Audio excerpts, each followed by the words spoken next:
Hi there, it's Audrey, Stitchy Witch 42, and I'm back for a little off-the-grid coffee break. Disclaimer on this one, I am going to be showing part of a pattern. And it's not much of a pattern and nobody will be able to copy off of it, but I need to show part of the pattern to explain how I stitch. A couple of days ago, I was scrolling through Facebook and I found a post on one of the cross-stitch pages, and I don't remember which one, and I do not remember the lady's name. But her question was, if you stitch full coverage and you do not grid, how do you keep track of where you stitch? So my coffee break is going to be about how I stitch full coverage. When I start a full coverage piece, I start in the top left-hand corner, I work all the way across, and then I start working back and forth down. And I generally work in about a 20 stitch range, 20 rows, give or take, depending on where I'm working at. And the way that I keep track of where I have stitched and where I need to stitch is by using negative space. What is negative space? Well, I will try to describe it. In high school, I was in an art class and the teacher was talking about negative space being the part of the design that's not filled in. So if you look at my fabric, my Ada, and you see all the areas that have not been stitched in, that's negative space. Now I'm going to show you the pattern, part of the pattern, the corresponding part of the pattern. I've done the same thing as I have stitched, trying to look sideways through the camera. As I've stitched, I've colored off the coordinating stitches on the pattern. And as I've done so, the space that's not stitched becomes negative space. And this negative space matches the same negative space on the fabric. So I went through and I made sure that I had all my previous stitches done in a dark color, and I'm going to show you how I stitch. Try to get this brought in so I can see what I'm doing and you can see what I'm doing. The way I do this, I can walk away from this piece for a couple of days, for a couple of weeks, for a month. I could walk away from it for a year, and I would still be able to come back and pick up exactly where I left off because of using negative space. So I've chosen a floss color. I have my needle ready. And the only thing that I am going to tell you is that I am going to be stitching the O with the slash through it, that symbol. So looking at this, I come down here to the bottom edge, and this bottom edge matches my bottom edge down here. I see those 3 stitches and 2 at an angle, and I know that they match right up here. So the first one that I want to stitch is this one right here.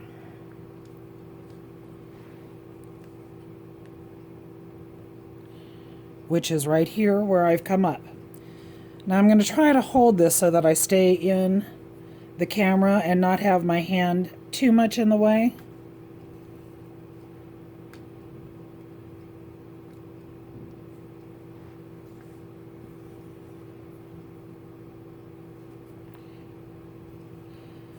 But as I stitch these off, and then I color off the coordinating stitches, and I'm going to do that here in just a moment, but I want to get a few stitches in so that you can see what I'm talking about. I'm sure all of you know how to color off your stitches on the pattern. But like I said, I'm doing this to answer that specific question. If you do a full coverage piece and you do not grid, how do you keep track of what you've stitched and where you're at?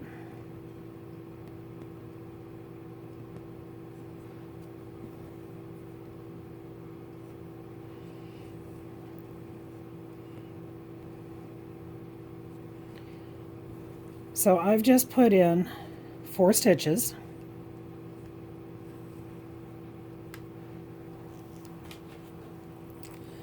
And come over here, I'm going to grab my green Sharpie because I want it to be a different color than what I have on my pattern already.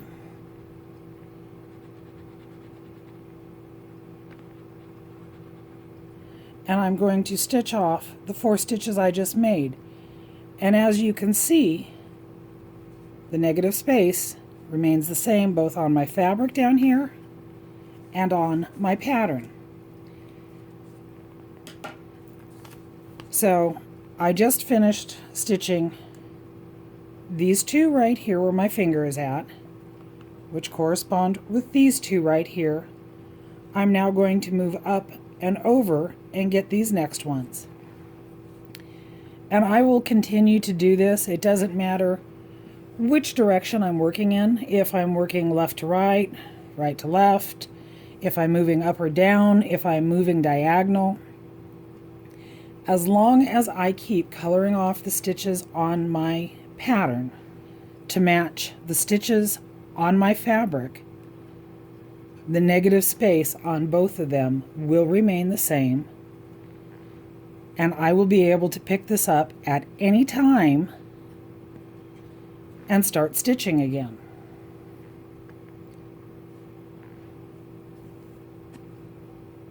So again, I'm just going to do a few stitches here.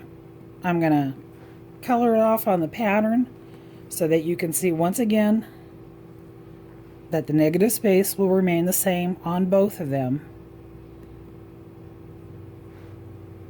And this is how I stitch. This is something that I came up with on my own. I had never heard of gridding before I got onto a Facebook group. So I had no idea that it even existed.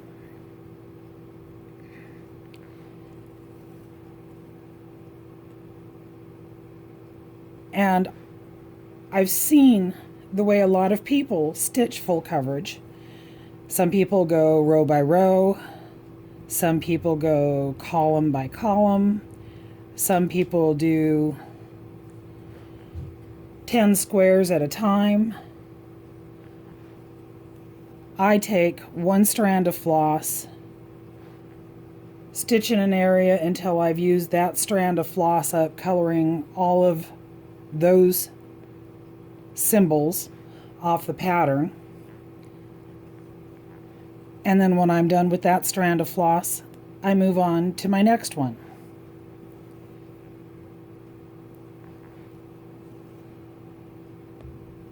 So let me get this stitch in.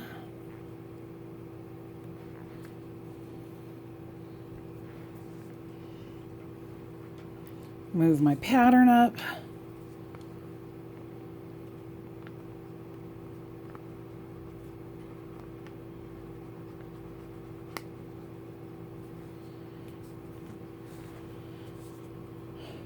And again, if you look at the negative space left over on the pattern, it is going to correspond with the negative space on my fabric.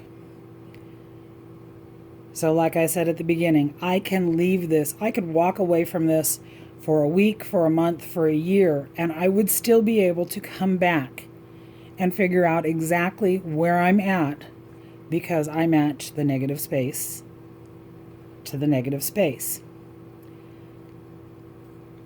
I hope that I explained that well enough that you could understand what I'm talking about. Again, this was in response to a question I saw posted on a Facebook group, and I don't remember which group, and I don't remember the lady's name. I tried searching for it, but since I had neither of those bits of information to use in my search, I couldn't find it. Anyway, this is just my short coffee break tonight on how I stitch full coverage. I know it's probably a little bit crazy. Let me know. What do you think of it? How do you stitch full coverage? Did what I say make sense? Leave me a comment. Let me know. Anyway, I hope you all have a great evening. Stitch all the things, do all the things. Live long and stitch on, my friends. Until we meet up for the next coffee break.